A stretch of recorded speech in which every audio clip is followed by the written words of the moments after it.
Welcome back to the Deep Dive.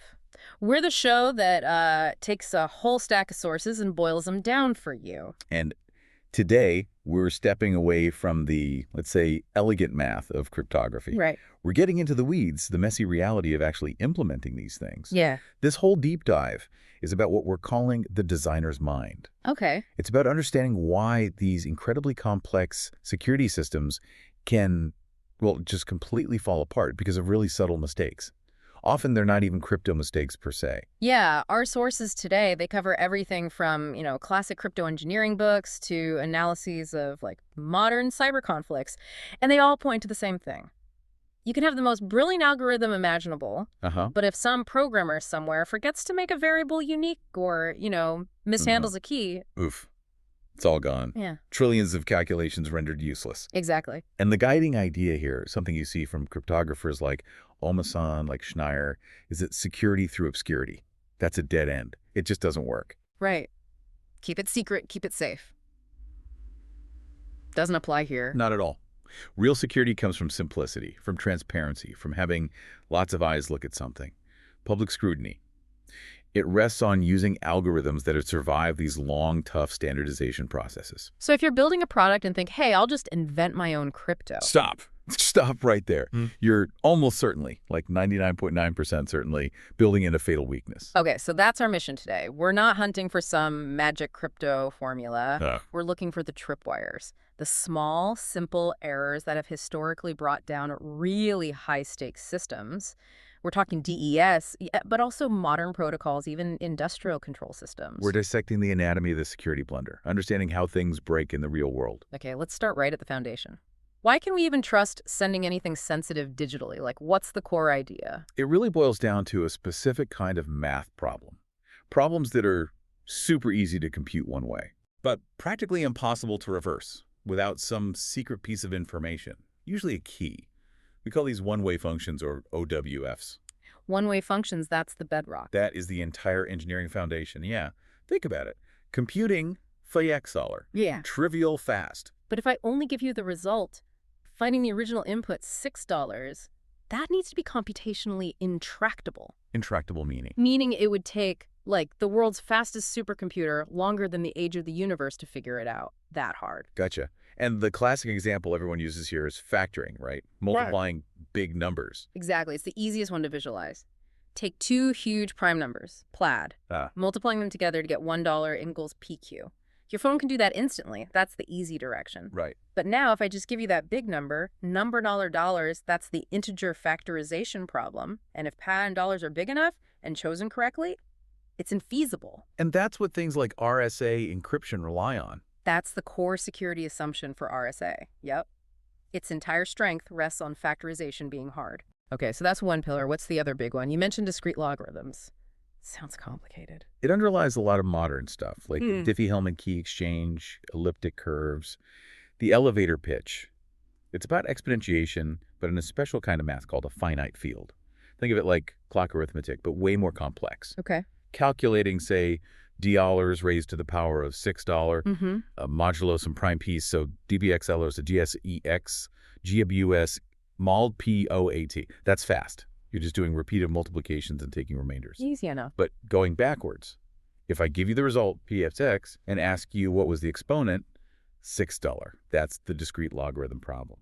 And again, if the numbers are chosen right, it's considered computationally intractable. So if factoring is mixing ingredients in a cake so you can't unmix them, what's the analogy for discrete logarithms?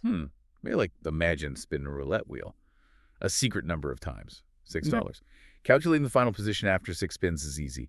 But if I just show you the start and end positions, figuring out exactly how many spins, $6 it took, that's incredibly hard. Okay, that helps. And here's a crucial point, a real designer trap. The parameters matter immensely. For discrete logarithms, that prime number $, has to be chosen carefully. How so? If the prime factors of p$, are all small numbers, then there's a clever shortcut, an algorithm called Polig-Hellman, that suddenly makes solving the discrete logarithm easy. Whoa. So the core math isn't broken, But the implementation, the choice of parameters during setup, was flawed. Security just collapses. It's a classic example of a non-obvious implementation detail destroying theoretical security. That leads us perfectly into brute force attacks and key links. We hear 56-bit key, 128-bit, 256-bit. What does that exponential increase really mean for an attacker trying to just guess the key? Right, a brute force attack is the simplest concept. Try every single possible key until one works. Just guess and check. Basically, yeah. It usually assumes the attacker has some ciphertext and knows what the original plaintext was. That's a known plaintext attack. So they can recognize when they found the right key. And the speed depends. Two things. How many possible keys are there, the key space size, and how fast can the attacker test each key? Okay, so DES, the old standard, used a 56-bit key. Yep, that means 256-bit key, which sounds enormous, right? Yeah, billions upon billions. But by the late 90s, specialized hardware like that deep crack machine the EFF built could chew through that in days, maybe even hours. 56 bits just wasn't enough anymore. So we moved to bigger keys, like 64 bits. Well, 64 bits is 228 times bigger than 56 bits, so 256 times harder.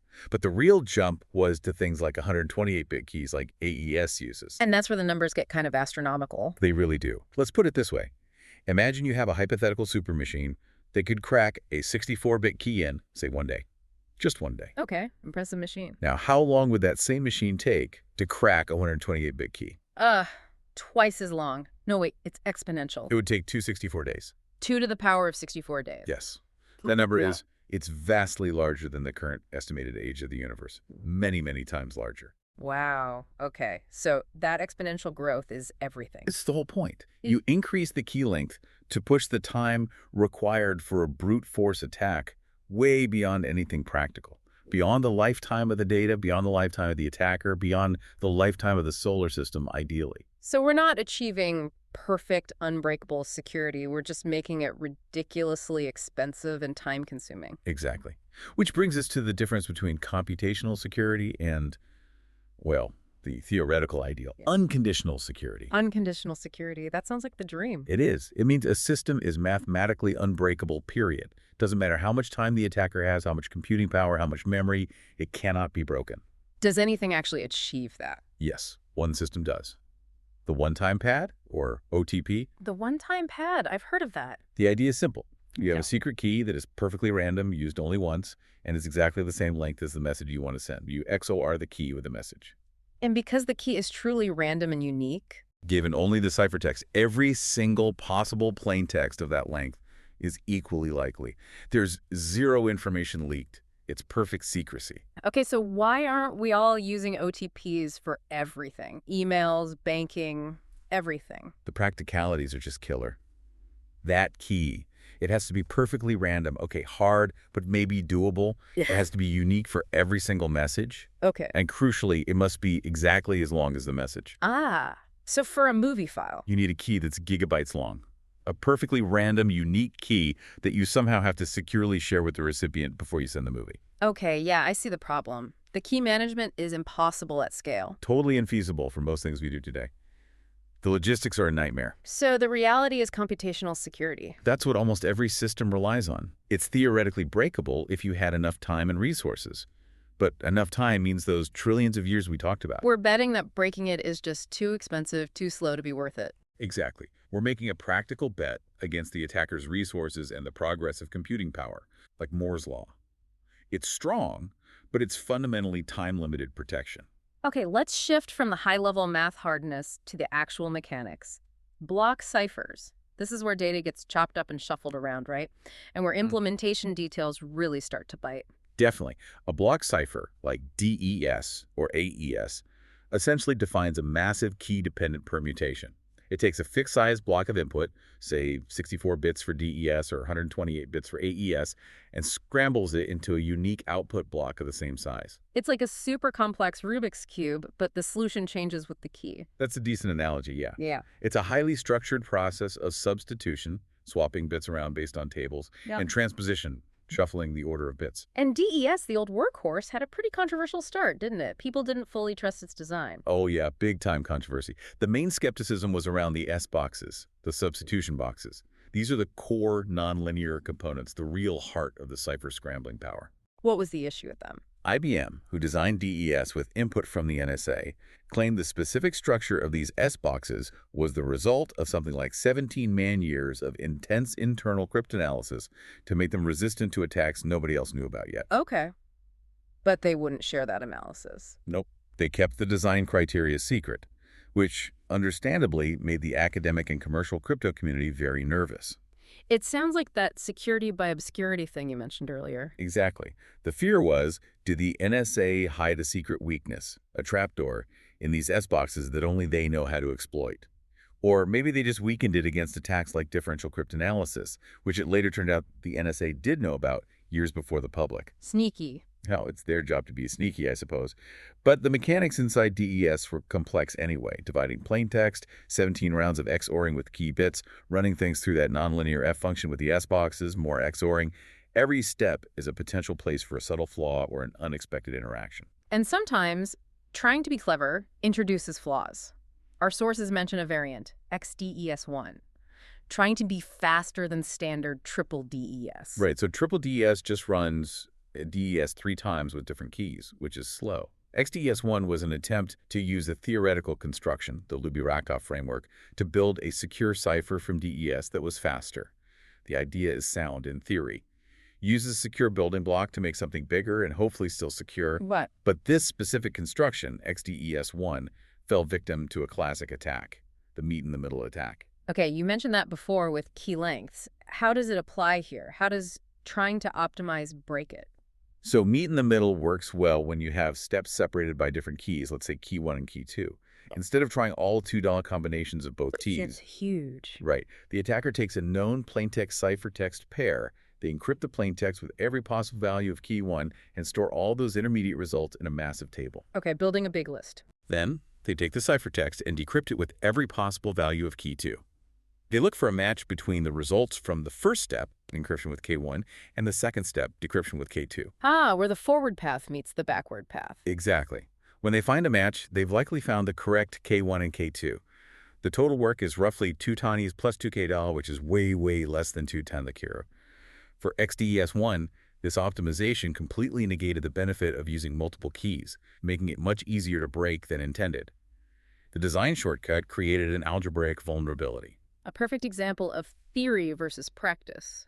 But maybe the most common, almost embarrassing blunder with block ciphers isn't the algorithm itself, it's the initialization vector, the IV or nonce. Oh, absolutely. This is ground zero for so many real-world crypto failures. It's depressingly common. Why? What's the core problem it solves? The fundamental issue is predictability. Imagine you encrypt the same message, say, attack at dawn, twice using the same secret key. If the cipher always produces the exact same ciphertext for the same plaintext and key. An attacker sees that repeated ciphertext and knows. Knows it's the same message being sent again. That leaks information. Even if they can't decrypt it, they know the content is identical. This completely undermines confidentiality in many scenarios. So the IV, or nonce number, used only once fixes this. How? The IV is an extra piece of data, usually random or pseudorandom, and importantly, unique for each encryption operation with the same key.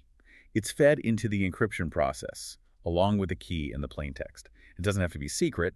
It's often sent alongside the ciphertext. And its job is just to make the output different each time. Precisely. Because the IV changes every time, even if you encrypt attack at dawn 1,000,000 times with the same key, each ciphertext will look completely different and random. The encryption remains secure because the output is unpredictable. Okay, it sounds simple conceptually. Why do developers constantly get this wrong? Is it just carelessness? It's often a mix of things. Sometimes it's performance pressure. Generating good randomness takes time. Sometimes it's misunderstanding the requirements of a specific cipher mode.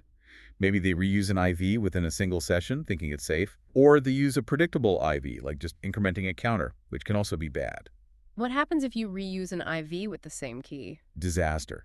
Depending on the cipher mode, it can lead to anything from leaking partial information about the plaintext to complete recovery of the secret key. It essentially breaks the security promises of the cipher.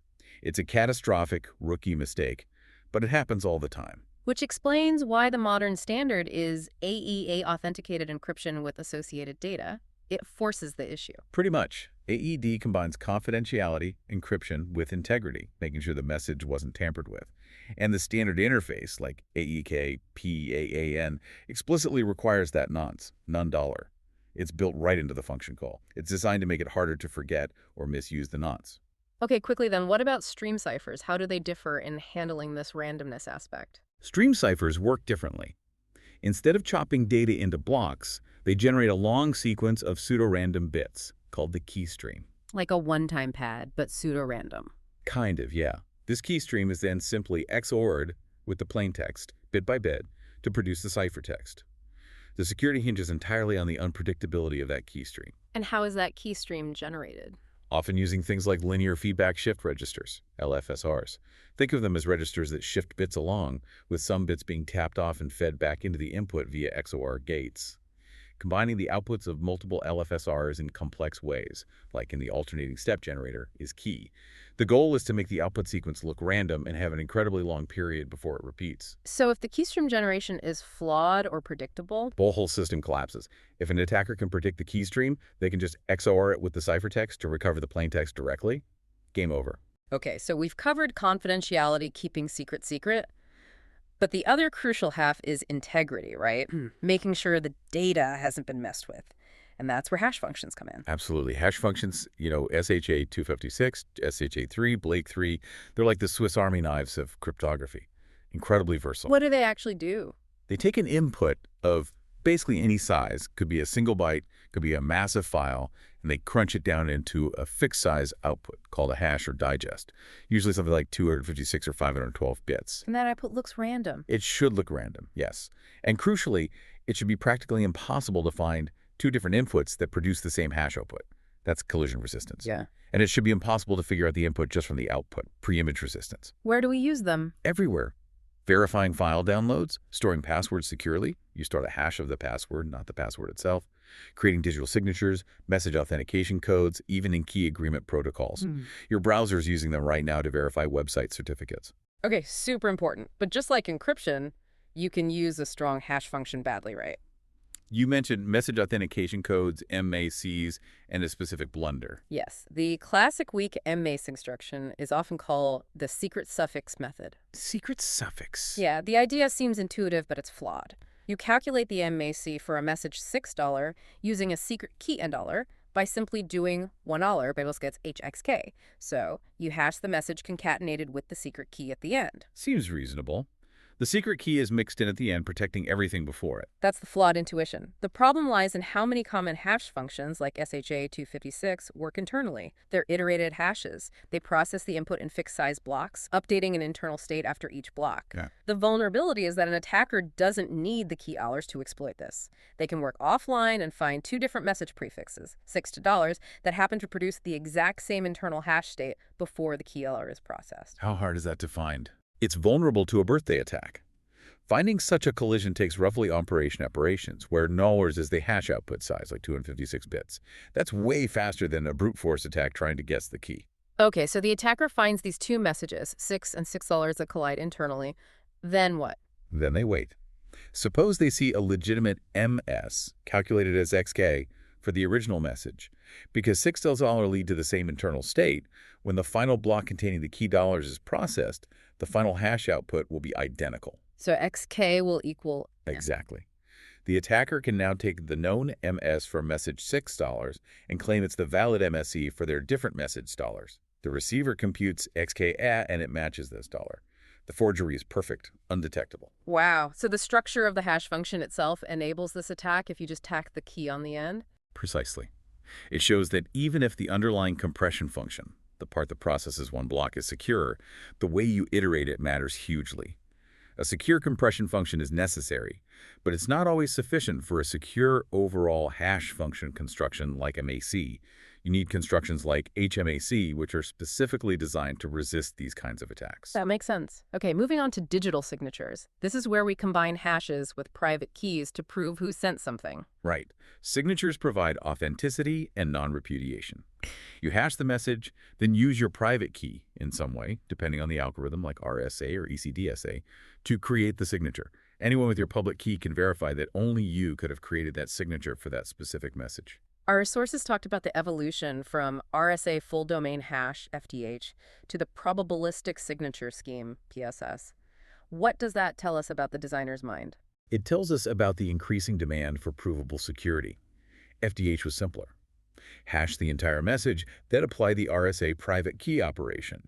It seems secure, and its security could be related to the hardness of the RSA problem under certain assumptions. That PSS came later. Why? PSS introduces randomness into the signing process itself. Before applying the RSA operation, the message hash is combined with a random salt value in a specific format. Why add randomness? That randomness strengthens the security proof. PSS has what's called a tighter security reduction. It means that if you could break PSS, you could very efficiently break the underlying RSA problem itself.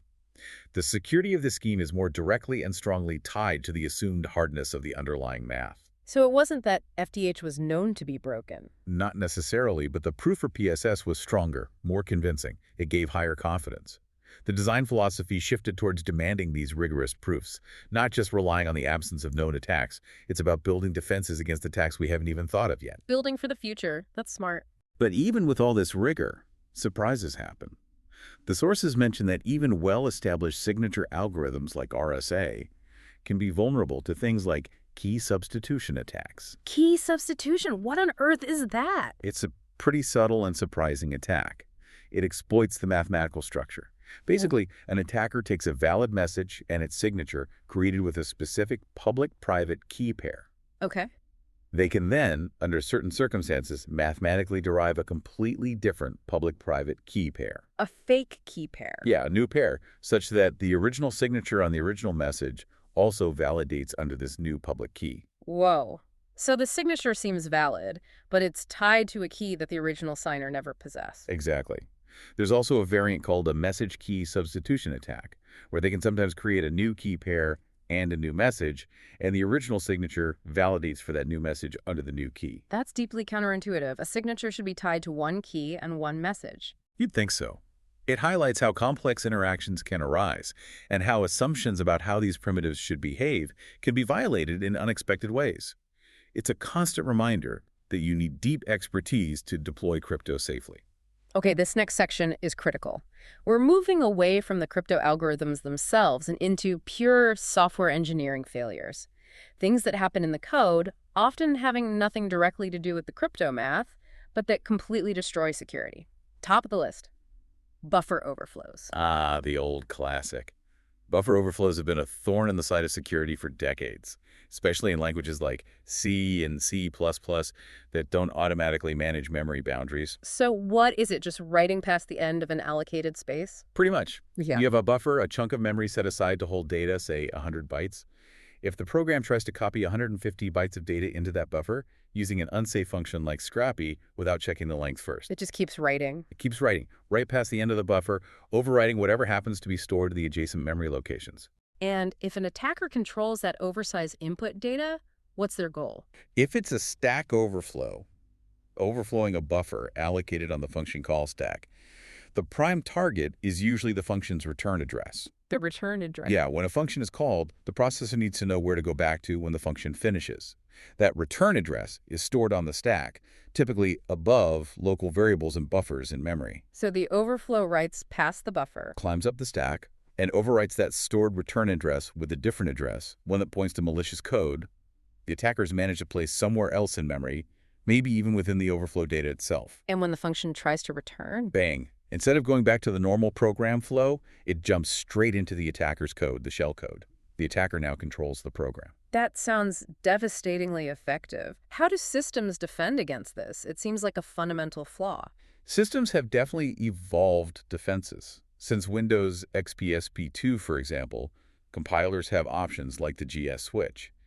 This enables stack protection mechanisms. Like what? The most common one is stack canaries, or cookies. Think of it as placing a secret random value on the stack right between the buffers and the return address. Like a little guard post. Exactly. Before the function returns, it checks if that canary value is still intact. If a buffer overflow happened and tried to overwrite the return address, it would have had to overwrite the canary first. Corrupting the secret value. Right. So if the check finds the canary is corrupted, the program knows something's wrong. It usually just terminates immediately, preventing the hijack attempt. Okay, that sounds helpful, but obviously not foolproof since these attacks still happen. Definitely not foolproof. For one thing, not all functions might be compiled with these protections, and there can be other ways to gain control. like overriding function pointers or exception handlers. Plus, attackers are always finding clever ways around these defenses. And often just getting control of the user's program isn't enough, right? They want more. Right. A typical buffer overflow might give you control within the context of the user running the application. But sophisticated attackers, especially state-sponsored ones, are usually aiming for kernel-level access. The kernel, the core of the operating system. Why is that the ultimate prize? Because the kernel runs at the highest privileges. It manages hardware, memory, everything. If you can execute code in the kernel, you bypass almost all user-level security controls. Antivirus, firewalls, sandboxes. You're running underneath all of that. You basically are the operating system at that point. Pretty much. Getting kernel access usually requires exploiting a vulnerability directly within the OS kernel code itself, which is much harder than finding a flaw in a user application. Often, an attacker might use a user-level exploit first, then use a second kernel-level exploit to escalate their privileges. Which brings us to things like Stuxnet and Duquay. These were incredibly sophisticated attacks targeting this level. Absolutely. Duquay, which was closely related to Stuxnet, famously used a zero-day exploit, a previously unknown vulnerability that targeted a font parsing bug directly in the Windows kernel. A font bug gave kernel access. Yes, it allowed a buffer overflow within the kernel itself. Executing that kind of exploit reliably without just crashing the entire machine is incredibly difficult. Yeah. Our sources called it extremely rare and complex.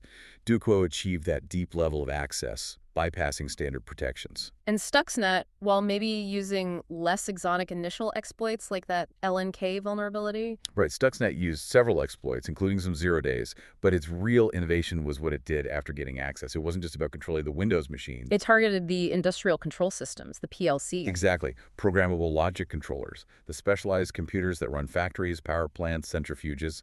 Stuxnet's payload was designed specifically to interfere with Siemens PLCs used in Iran's nuclear program. How did it interfere? It did something really clever.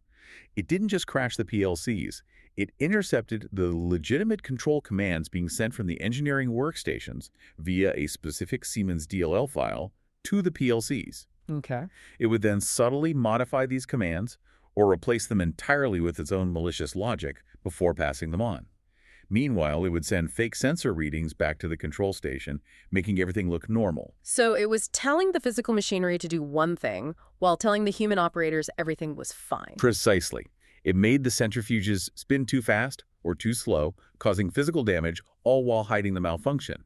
It even contained code, apparently just 14 bytes, for a Siemens Step 7 routine that could put a specific PLC model into an endless loop, effectively bricking it. That's terrifying. It shows the vulnerability isn't just data theft, it's manipulating the physical world through compromised code logic. Absolutely. It was a watershed moment, demonstrating how vulnerable critical infrastructure like the smart grid becomes when its control logic is accessible via networks, even indirectly. The biggest threat isn't always breaking the crypto, it's manipulating the trusted systems around it. So if we adopt this designer's mind, thinking about the whole system, not just the algorithm, strong crypto is useless if the keys are lying around, right? Key management seems paramount. It's arguably where most cryptographic systems fail in the real world. Not the math, but how the keys are generated, stored, distributed, used, and destroyed. What are the key principles? One really crucial concept is using key control vectors, or key tagging. A key should be strictly designated for a specific purpose. Meaning Meaning a key created solely for encrypting data, an EK, should be fundamentally different, maybe flagged differently on the system, from a key used for generating MAXs for authentication, an AK, or a key used for digital signatures. why is that separation so important? It prevents accidental misuse. You don't want someone accidentally using an encryption key to sign something, or vice versa. These operations have different security properties, and mixing key usage can sometimes lead to unexpected cryptographic breaks or weaknesses due to unforeseen algebraic interactions between the different uses. Okay, tag the keys by function. What about storing the really important ones? The crown jewels, the root keys that generate or protect all other keys, sometimes called KM0 or master keys, they need extreme protection. Ideally, they should live inside physically tamper-resistant hardware security modules, or HSMs, secure cryptographic facilities. Tamper-resistant meaning?